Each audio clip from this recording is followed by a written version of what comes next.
Okay, so this is on volume of cones.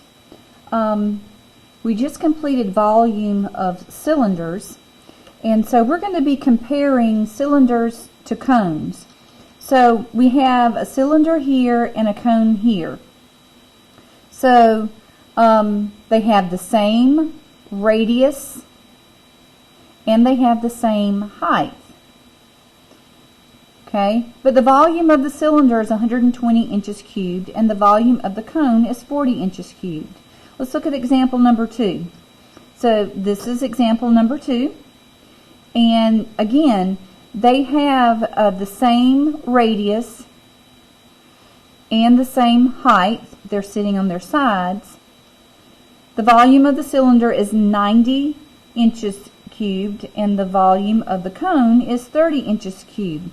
So these two examples, what do you notice? What is the difference with this to this and this one to this one? When you're comparing the volume of the cylinder to the same radius and the same height for the volume of the cone, you should notice that the cone is 1/3 of the volume of the cylinder, even though they have the same height and they have the same radius. Okay, if you take a look at this, I'm going to show you. If this is the center point right here, so this is the center point, notice something. If I draw from here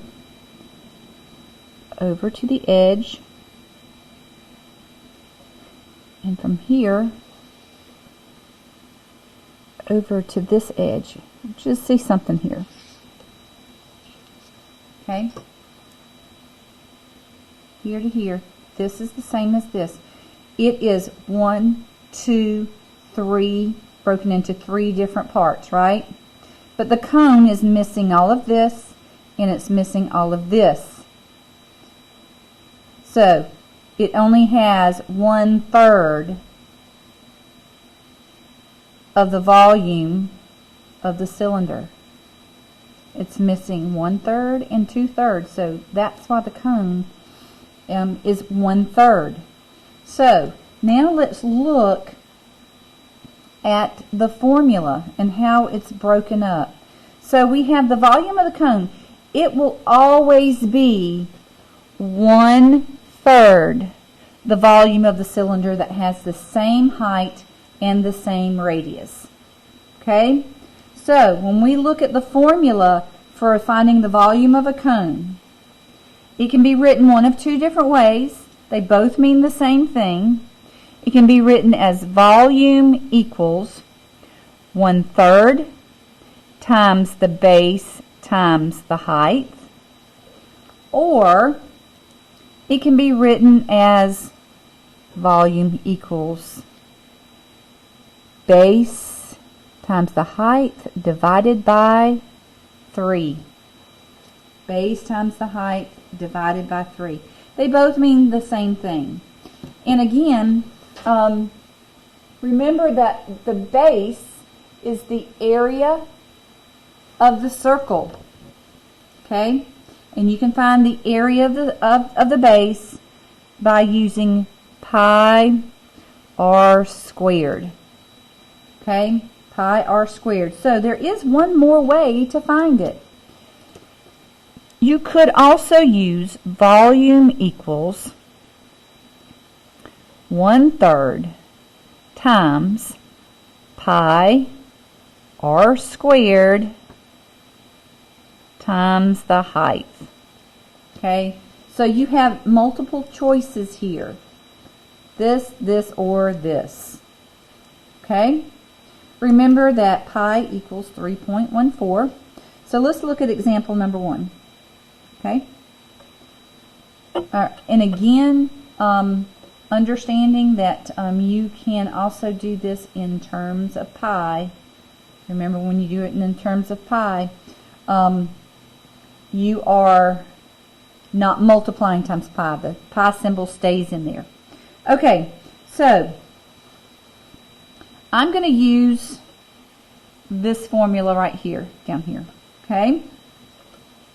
All right, So the formula we're going to use is V equals 1/3 pi r squared times the height.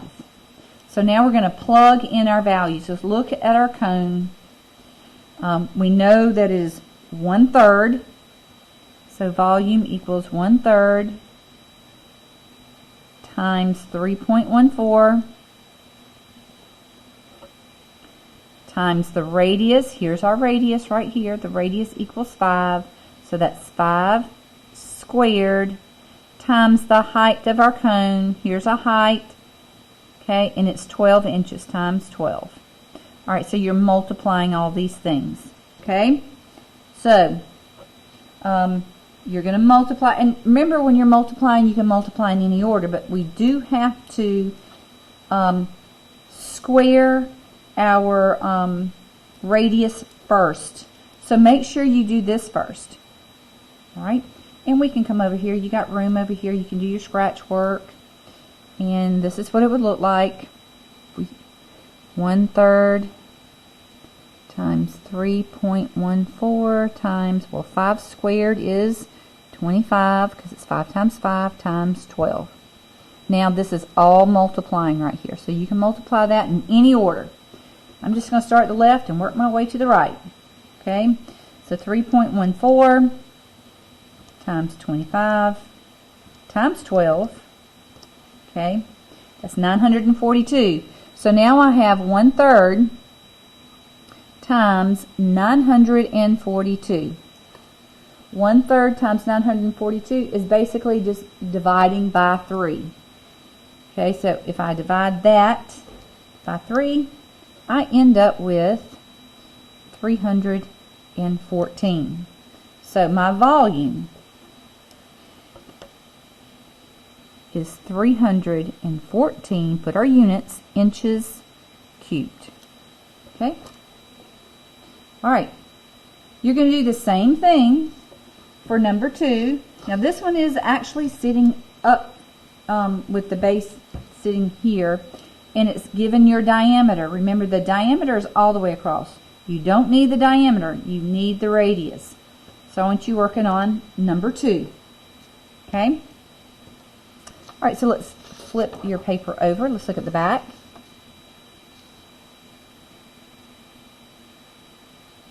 Alright, so you're given 1, 2, 3, 4, 5 cylinders. You're given the volume of each of those cylinders. Okay? So it says, use the dimensions on the table to find the volume of each cone. Okay? Use the dimensions in the table to find the volume of each cone. Then, under the cylinder column, record the letter of the cylinder above that could have the same height and the same radius as the cone. But not all of these cylinders are going to be used. Okay? So, you've been given the dimensions. Go ahead and find the volume of the cone. Now, remember, volume of cones is 1/3 the volume of the cylinder. Okay?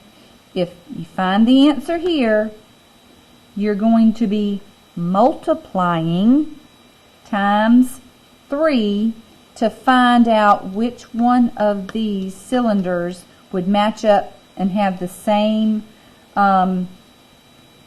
height and radius. Okay, so you're going to be doing these 3. Okay, and then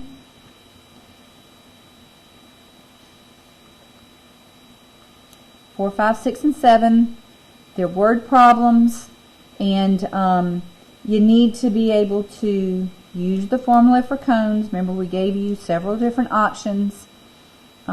Again,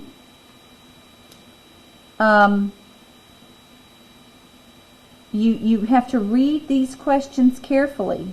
All right? It says the cone below has a diameter of 12. Do you need diameter? And then it says that the slant height is 10 units. The slant height. That means the slant right here, right there, is 10 units. That's the S. Okay?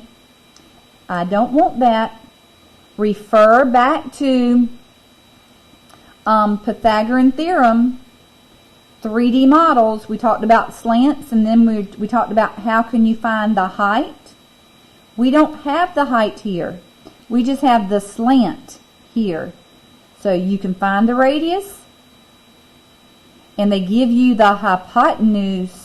You should be able to find this, okay? And then find the volume of the cone. So you do have to do this. This is one of those problems that I mentioned the other day on USA Test Prep.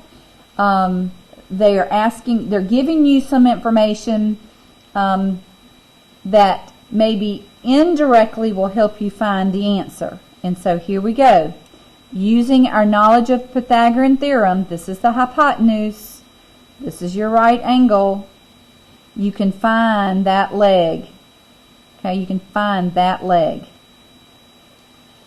All right, let's look at number 5. Isabella constructed a cylindrical vase. All right, there's a cylinder, and it has a volume of 63 cubic centimeters. Jason constructed a cone that would have the same height and the same radius as Isabella's cylinder. What is the volume of Jason's cone? You already know the volume of the cylinder. You can find the volume of Jason's cone. Okay.